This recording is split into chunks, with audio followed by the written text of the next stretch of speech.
ምሁር ኢየሱስ ነን። ከአዲስ አበባ 207 ኪሎ ሜትር ያክል ተጉዘን የታላቁ ገዳም እንግዶች በመሆን ቆይታ ያደረግን ነው።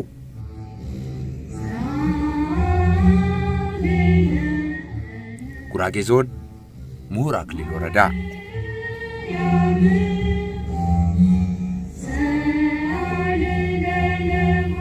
ተፈጥሮ፣ ታሪክ፣ ቅርስና ዕውቀት በክብር የሚጠበቅበት ገዳም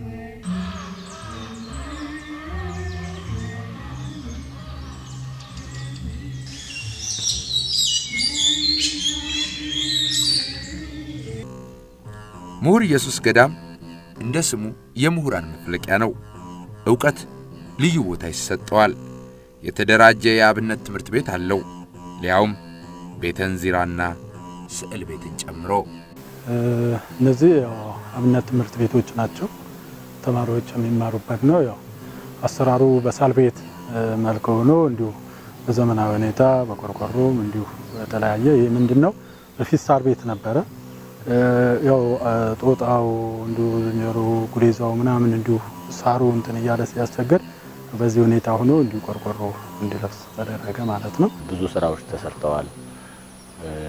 እንግዲህ ከቀደመው ስንመለከት እስከ አፄ ኃይለ ሥላሴ ዘመነ መንግስት ማብቂያ ድረስ ቤተክርስቲያን ተተዳደረ የነበረው በርስት ጉልት ስለነበረ በዛ ብዙ ከሰሜኑም ከደቡቡም ከአራቱም አቅጣጫ ብዙ ደቀ መዛሙርት እየመጡ ይማሩ ነበር።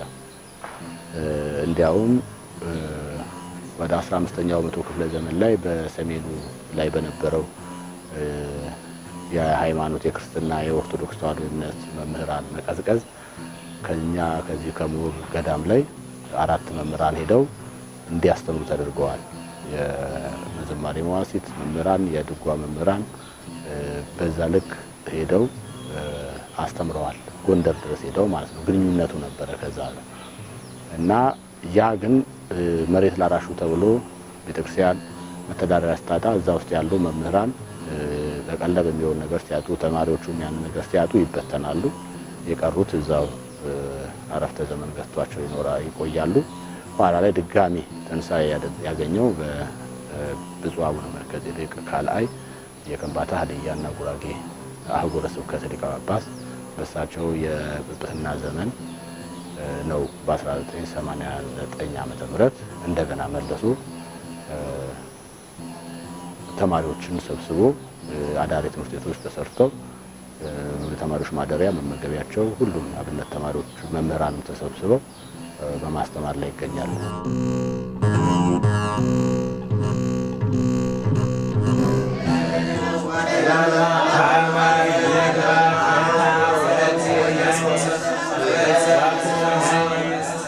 ሰባት ጉባኤ ቤቶች አሉ።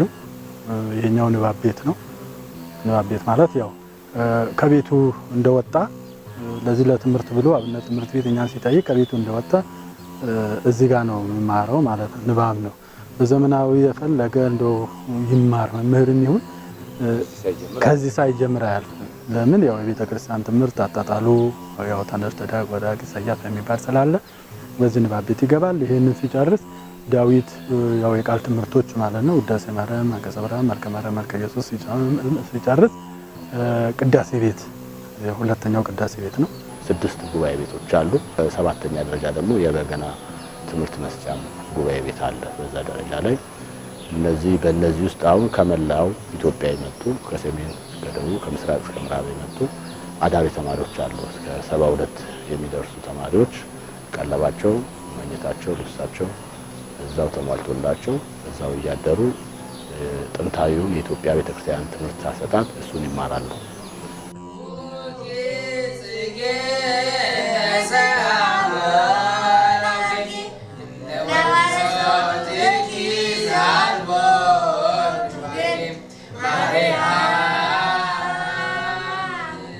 በዚህ ጊዜ ተማሪ ሰብስቦ የሀገሩ ሰብስቦ በዚህ በውድነት ጊዜ ሁሉ ነገሩ ችሎ ገዳሙ ራሹ፣ አልጋው፣ ብርድ ልብሱ፣ ምግቡ ሁሉ ነገሩ ችሎ እያስተዳደረ ነው አለ። አናርስም እንግዲህ ይሄው እንደሚታየው ሀገሩም ስለማያመርት የተወሰነኛ አሁን ጀምረናል ማምረት። ግን ይሄና አክል ለተማሩ ወይም ደግሞ ለዚህ ለገዳማ ለአባቶች ይሆናል ብለን አይደለም፣ እንዲሁ ለእርዳታ እንዲሆን ነው። ግን ያንን ሁሉ ራሱ እንደው እግዚአብሔር በቸርነቱ መግቦ ሲያሳድር ይሰውም ደግሞ ይሄንን እንደው ሁሉም የየስራው ሳይከፍለው እንደው በእግዚአብሔር ዘንድ እግዚአብሔር ችሎን እዚህ ዘንድ ያደረሰን እንደው ይህንንም ላበቃን አምላክ እንደው ምን አይነት ነው ብዬ ብዙ አደንቀዋለሁ ማለት ነው።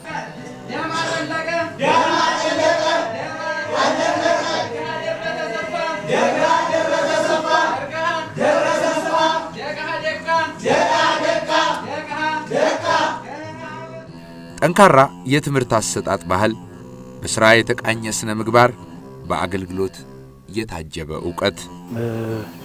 ጧት 2 ሰዓት ይገባሉ፣ 7 ሰዓት ይማራሉ እስከ 7 ሰዓት። ከ7 ሰዓት እስከ 7 ተኩል ያው ምሳ ይደወላል። ከ7 ተኩል በኋላ ይወጣሉ። እንዲሁ የወንጌል እዚህ የቤተ ክርስቲያን ሰርክ ጸሎት ያደርጉት የሚሰብኩት ጥቅሶች አሉ። እሱ በቃል ይዛሉ። ከዛ 8 ተኩል ላይ ስራ ይደወላል። ለተማሪ ስራ አለ። 8 ተኩል ላይ ይደወላል እስከ 11 ሰዓትም እስከ 10 ሰዓት ያው ስራው እንዳለቀ ይላል ማለት ነው። ከዛ በኋላ ያው ሰርክ ጸሎት አለ 11 ሰዓት ይደወላል።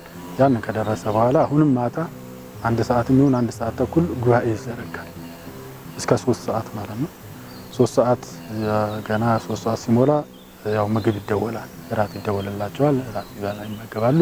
ከዛ ይቀጥላሉ እስከ 6 እስከ 7ም ያው ተማሪው እንደ ብርታቱ። ከዛ ያው አሁንም 9 ሰዓት ወይ 10 ሰዓት ደግሞ እንደዚሁ ጉባኤ ይዘረጋል ማለት ነው ሌሊት። ከዛ 12 ሰዓት ያበቃሉ። 12 ሰዓት እስከ 2 ሰዓት የራሱ ጸሎት አለ። የተለያየ እንትኖች ስላለ ያው በዛ ሁኔታ ይደረጋል ማለት ነው።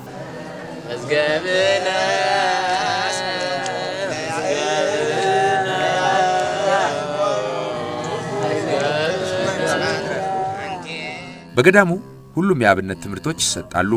ሁሉም ጉባኤ ቤቶች ሁሌም የደረሰ ሰው ሕያው ሆነው ይመለከታል።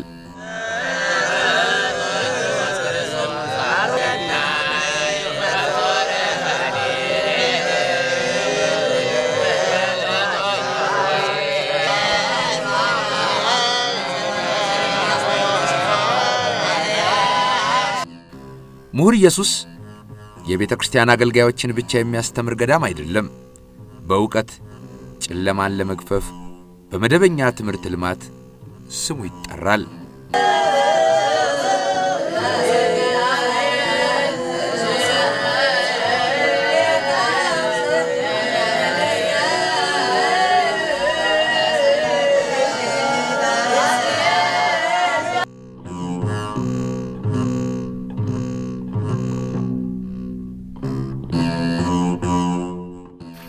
ተማሪዎቹ ስለ ትምህርታቸው ብቻ የሚያስቡበት ምቹ ሁኔታ ተፈጥሯል። ከመማሪያ ጉባኤ ቤታቸው አቅራቢያ የመኖሪያ መንደራቸው አለ። የገዳሙ መጋቢ ወደዚያ ወሰዱኝ።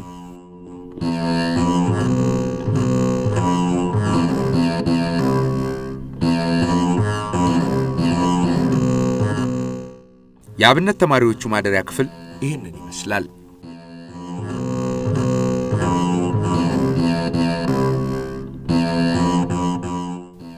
ገዳሙ በመደበኛ ትምህርት ቤት ልማት ከመንግስት ጎን ቆሞ የህብረተሰቡ ልጆች የሚማሩበትን ትምህርት ቤት እውን አድርጓል።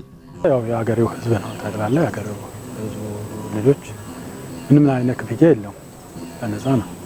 እንደውም ጎድጉማ ያው ገዳሙ የጽህፈት መሳሪያዎች አንዳንድ ነገሮች ያው ቤት ሲታደስ እንትን ይላል። በመጀመሪያ ግን ያው እስከ 4 ነበር። አንደኛ እስከ 8ኛ ክፍል የአካባቢው ማህበረሰብ ልጆች የሚማሩበት ትምህርት ቤት ነው። ተስፋበው አንደኛ እና መለስተኛ ሁለተኛ ደረጃ ትምህርት ቤት ይባላል። እዛ ውስጥ እስከ 420 የሚደርሱ የአካባቢው ልጆች ይማራሉ ያለምንም ክፍያ። ገዳሙ ይሄንን ከመንግስት ጎን ሆኖ ይሄንን የዘመናዊ ትምህርት ያስተምራል። ከዛ ጎን ለጎን ደግሞ አዳሪ ተማሪዎች እናትና አባት የሌላቸው ወይም ደግሞ እናትና አባቶቻቸው የሞቱባቸው ከሁለት አንዱ ያጡ ሁለቱም ኖረው ደግሞ ማስተማር የማይችሉ ህብረተሰብ ክፍሎች እንደዚሁ በአዳሪነት የሚማሩበት የሚያድጉበት አንድ የምሁር ኢየሱስ ህፃናት መርጃ ማዕከል የሚባል ማለት ነው። ያኛው የአብነት ተማሪዎች ናቸው። በፈቃድ የቤተ ክርስቲያን አገልግሎት የሚማሩ ናቸው። ሌላ ከትምህርት ጋር ተያይዞ በዛው በወረዳው ከተማ ላይ አንድ አጸደ ህፃናት አለ። በወልቂጤ ያለው ትምህርት ቤት ያው ማንኛውም ሰው ነው የሚማርበት። ከዛ ውስጥ ወደ 100 የሚደርሱ ልጆች ያለምንም ክፍያ ይማራሉ። በክፍያ ነው የሚማሩት። ክፍያው ግን የህብረተሰቡን ኑሮ ባመዛዘነ ሁኔታ ነው የሚከፈል። ወደ 60 የሚደርሱ መምህራንና ሰራተኞች አሉት ትምህርት ቤቱ። በሰመሩ ምክትል ሰመሩን ጨምሮ ሰራተኞቹ ከታች ጀምሮ ያሉትም ጥሩ ክፍያ እየተከፈላቸው የሚያስተምሩበት ቦታ ነው እና ያ በዛ በወልቂጤ ያለው ትምህርት ቤት በሚገኘው ክፍያ የመምህራንን የስራ እድል ፈጥሯል። ልጆች ደግሞ የተቸገሩ ልጆች ይማራሉ። በዛው ላይ የሚተራረፍ ነገር ደግሞ ሲኖር እዛ ገዳሙ ላይ ያለው ትምህርት ቤት በነፃ ልጆች 420 ልጆች የሚማሩበት ትምህርት ቤትም ይደጉማል ማለት ነው።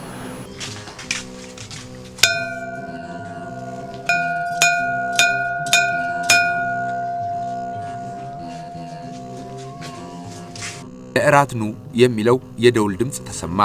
ተማሪዎቹ ከያሉበት ጥሪውን ሰምተው ወደ መመገቢያ አዳራሹ ይመጣሉ።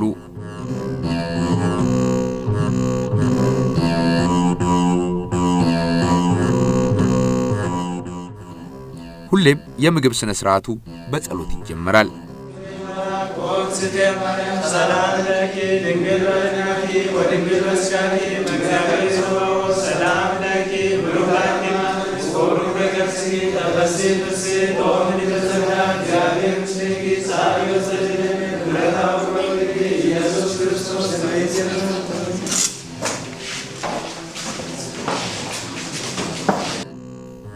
እንዲህ ያሉ የአብነት ትምህርት ቤቶች በኢትዮጵያ በጣም ጥቂት ናቸው።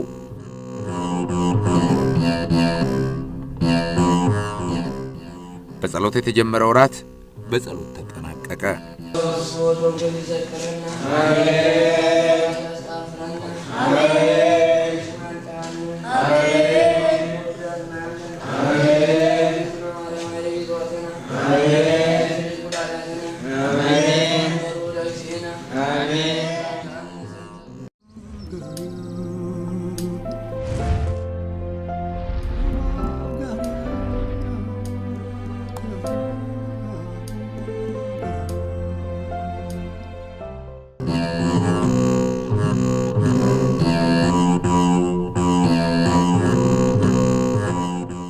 ከዘመነ ዮዲት በፊት የሚጀምረው የምሁር ኢየሱስ ታሪክ በ13ኛው ክፍለ ዘመን በአቡነ ዜና ማርቆስ ስሙን አኘ።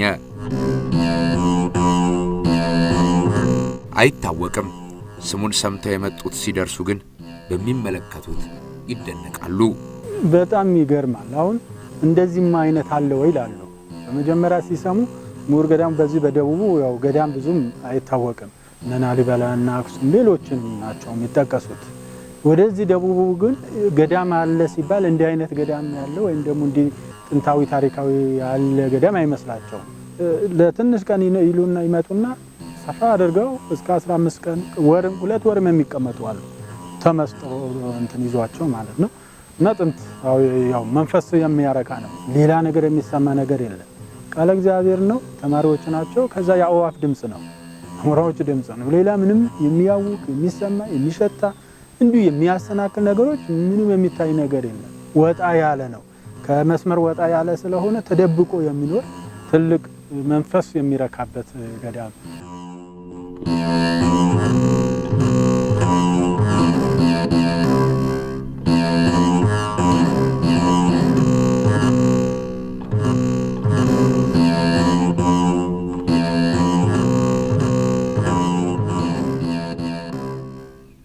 ምሁር ኢየሱስ ተፈጥሮን ጠብቆ በተዋበው ምድር ተከቦ እንደኖረው ሁሉ ታሪክን ዘክሮ ቅርስን አክብሮ በመጠበቅ የሀገር ባለውለታ የሆነ መስህብ ነው። ታሪክ የሚጠበቀው በሁለት መንገድ ነው ብለን እናምናለን። አንደኛው ታሪክን ለሰዎች በማስተማር፣ ሁለተኛው ነገር ደግሞ ያሉ ቅርሶችን በመጠበቅ። በሁለቱ ይጠበቃል። ሁለቱ አብረው ጎን ለጎን ካልሄዱ አይሆንም። ቅርሱ ቢጠበቅ ታሪኩን የማያውቅ ሰው ቅርሱን ይሰርቀዋል፣ ይሰጠዋል፣ ያበላሸዋል። እንደ ተራ ነገር ሊያየው ይችላል። የአንድን ነገር ቅርስ ዋጋ መስጠት የሚችለው ታሪክ የሚያውቅ ሰው ነው። ያ በዛ ልክ ተማሪዎች በዛ ውስጥ የሚያድጉ ተማሪዎች መነኮሳት ሁሉ ቅድሚያ ስለ ሀገራቸው ስለ ቤተክርስቲያናቸው እንዲያውቁ ይደረጋል ያለውን ነገር እና ያ ነገር እንዴት እንደሰራ እነማን እንደሰሩት በትምህርት ያገኙታል ማለት ነው። ከ1200 ዓመት በፊት የሚጀምረው የዚህ ስፍራ ታሪክ በየዘመናቱ ያስቀመጣቸው የራሱ የታሪክ አሻራዎች አሉት። ከነዛ የተወሰኑት በክብር ለሀገር ተጠብቀው የተቀመጡበትን ሙዚየም አብረን እንጎበኛለን። ከኔ ጋር ወደ ሙዚየሙ ልውሰዳችሁ።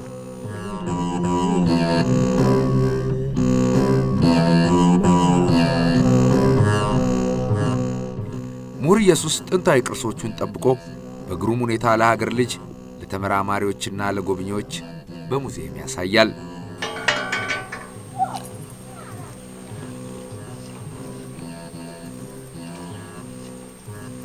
ቤተ መዘክሩ ማለት ከ13ኛው መቶ አጋማሽ እስካሁን እስካለንበት ድረስ ያለው ቅዱሳት ቤተ መዘክሩ ውስጥ እናገኛለን ማለት ነው። እንግዲህ በ13ኛው መቶ ክፍለ ዘመን እስካሁን ድረስ አለ። ካሁኑ ስንጀምር ያሁኑ አቡነ መልከ ጸዲቅ አሁን ያረፉት አቡነ መልከ ጸዲቅ ናቸው ማለት እሳቸውም በዚህ ቦታ እንግዲህ ይሄ ገዳሙ ከ66 ጀምሮ ገዳሙ ተፈቶ ነበር ማለት ነው። ከሳቸው በኋላ ነው እሳቸው ወደዚህ መጥቶ ይሄን ቦታ ወደ ነበረበት ከመለሱ በኋላ እየዞሩ ያስተምሩ ነበር። የወንጌል አርበኛ ነበር። በሄዱበት የሚሰጣቸውና የቅዱሳት እዚህ ቦታ ተረከዋል። እንግዲህ መጨረሻው የእሳቸው ስጦታ እዚህ ጋር የምንመለከተው እንደውም ቤተ መዘክር ብፁዕነታቸው በአረፍተ ዘመን ሲገታቸው ይገለገሉባቸው የነበሩትን ንዋየ ቅድሳት እና አልባሳቶቻቸውን ለገዳሙ አውርሰው ነው ያረፉት። አሁን አብረው ነው እነሱ ያሉት። አሁን ጥንታዮቹን ከነዚህ የመለየት ስራ እንሰራበታለን። አሁን የብፁዕነታቸው መካነ ዕረፍት እዛው አዲስ የሚሰራው ቤተክርስቲያን ቤዝመንት ስር ነው ያለው፣ ምድር ቤት ላይ ያለ። ያንን ከብፁዕነታቸው ንዋየ ቅድሳት ጋር አብሮ የማድረግና ጥንታዩ አሁን ባለው ቤተ መዘክር ውስጥ ለብቻ በደንብ ለይታ ሆኖ በመደርደሪያ ውስጥ ያሉ የማይታዩ አሉ፣ ተደርድረው የተቀመጡ አሉ። ከዛ ጋር አለ። በዚህ መልክ ይጠበቃሉ፣ ይናፈሳሉ። ጉዳት የደረሰባቸውም ደግሞ እንዲጠገኑ ይደረጋል በባለሙያ።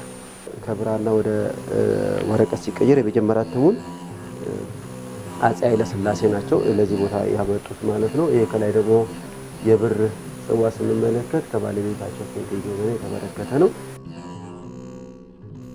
ገዳሙ ሙዚየሙን ለጎብኚዎች ክፍት አድርጎ የሀገር ቅርስ ለሀገር እንደሚያስተዋውቅ ነገሩኝ።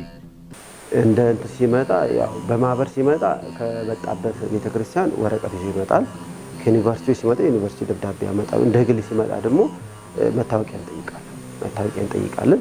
የማንኛውም እምነት ተከታይ ከሆነ እንጠይቃለን። በስርዓቱ ተጠብቆ አይቶ አስተምረን ያክሩ ሞት። ለምን ያው ቅርስ ቤተክርስቲያን ቅርስ ማለት የኢትዮጵያ ታሪክ ስለሆነ ነው። ኢትዮጵያ ታሪክ ነው ማንም ማወቅ ስላለበት ማለት ነው።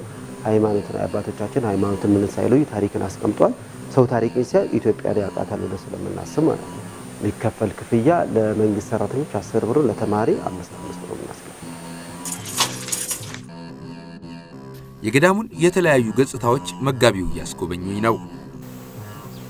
ይሄ የተማሪዎች መመገቢያ ነው፣ አዳራሽ ነው።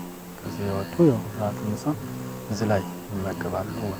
ናቸው ትላልቅ መምህራኖች ትላልቅ አባቶች የሚኖሩበት ነው። አሁንም አበምኔቱ የሚኖሩት እዚህ ሳር ቤት ነው።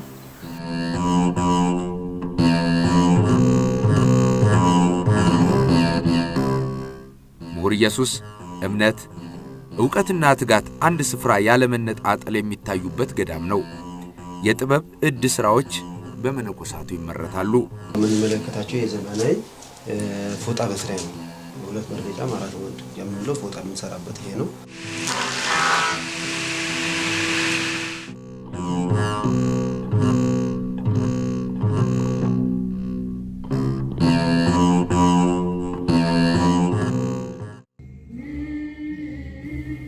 ኑ ደግሞ እዚህ ግሩም ቤተ ስዕል እንግባ። የጎበኘነው ያለነው ገዳም ለሁሉም ጥበቦች ስፍራ ያለው የእውቀት አምባ ነው።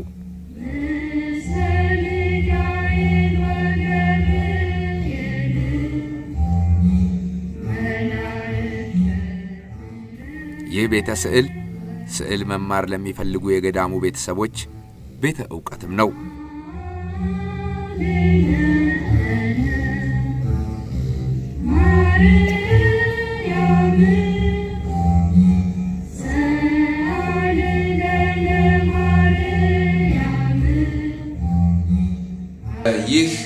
ጥበብ በምሁር ኢየሱስ ገዳም የሚገኝ ስዕል ቤት ነው። እሙሃይ ወለተ ወልድ ይባላሉ ሰዓሊዋ። እዚህ ውስጥ የተመለከትኳቸው ብዙዎቹ መንፈሳዊ ስዕሎች ሲሆኑ ታሪካዊ፣ ተፈጥሯዊና የተለያዩ ስነ ውበት ያላቸው ስዕሎችንም አይቻለሁ። እዚሁ ነው የሚዘጋጁት።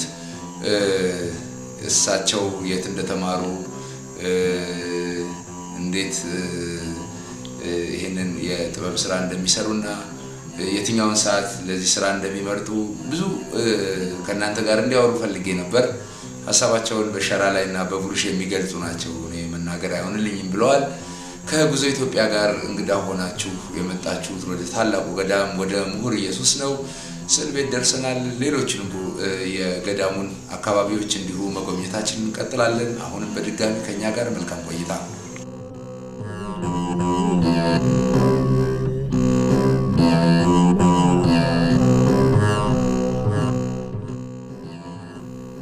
ምሁር ኢየሱስ ከበገና ጋር አብሮ ስሙ የሚነሳ ገዳም ነው። ከአብነት ትምህርት ቤቱ ጎን ለበገና ትምህርት ራሱን የቻለ ቤተ እንዚር አለው። በገና ቅዱስ ዳዊት ከእግዚአብሔር ጋር የተነጋገረበት ነው። ድውያኑን የሚፈወሱበት ነው። ድምፁን ሲሰሙ የታመሙትን ይነቁበታል፣ ይድኑበታል። ትልቅ ታሪካችን ነው።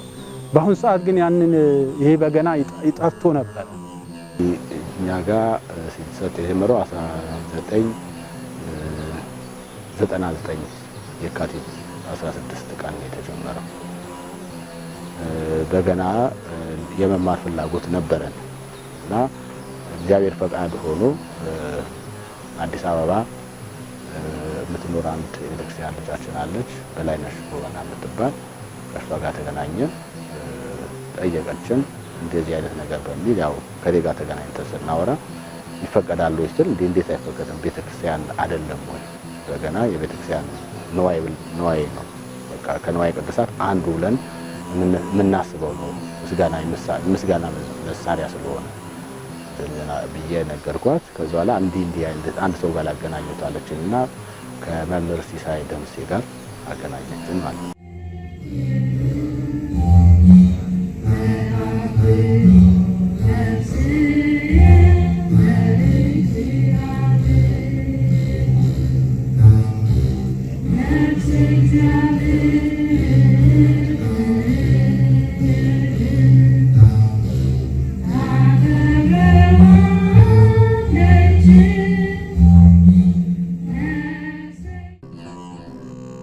አሁን ከታላቁ መንፈሳዊ የዜማ መሳሪያ ጋር ገዳሙ አብሮ ምስሉ አርፏል።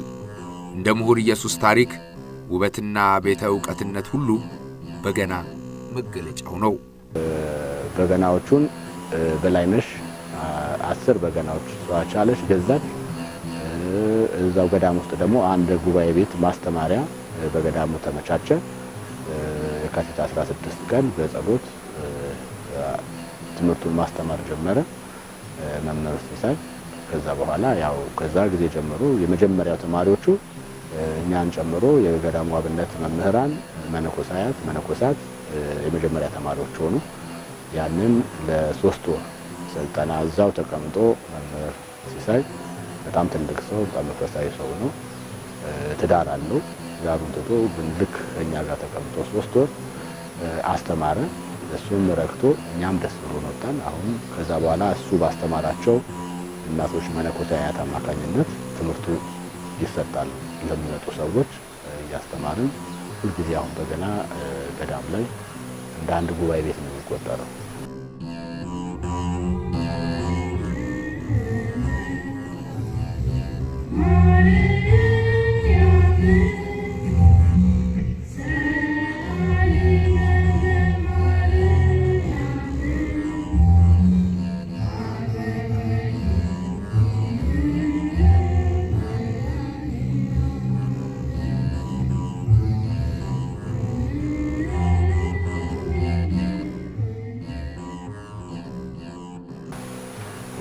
ቤተክርስቲያን ታሪክ የበገና ትምህርት ቤት ወንበር ተሰጥቶት ሲሰጥ የመጀመሪያዎቹ ነው። ከዛ በኋላ ብዙዎቹ በትምህርት ቤትም ጀምረውታል። ትልቅም ነገር ነው።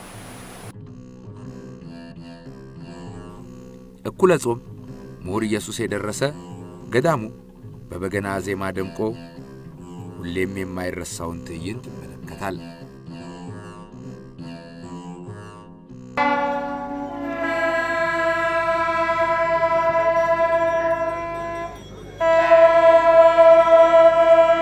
ብዙ ሰዎች በተገኙበት ውጪ ላይ ነው የሚደረገው። ምንም አይነት ድምጽ አይሰማም። የሚነገሩ በገናው ሲነካ በቃ የሚያወራው ጎን ለጎን ያቆማል እና በጣም በጣም በጣም ጸጥታ በሰፈነበት መልክ ዝማሬ እየቀረበ ያ ሌሊቱን እናጋምሳለን ማለት ነው እና እጅግ በጣም የምናፍቀው ብዙ ሰው የሚናፍቀው ነው። ጸጥታው ነው ከምንም በላይ የሚያረካን ጸጥታው ነው። በነዛ ዛፎች ውስጥ በዛ ድባብ ከጨለማው ጋር ጸጥታው እና የበገናው ድምጽ ብቻ ሲሰማ በእውነት ደስ የሚል ነው።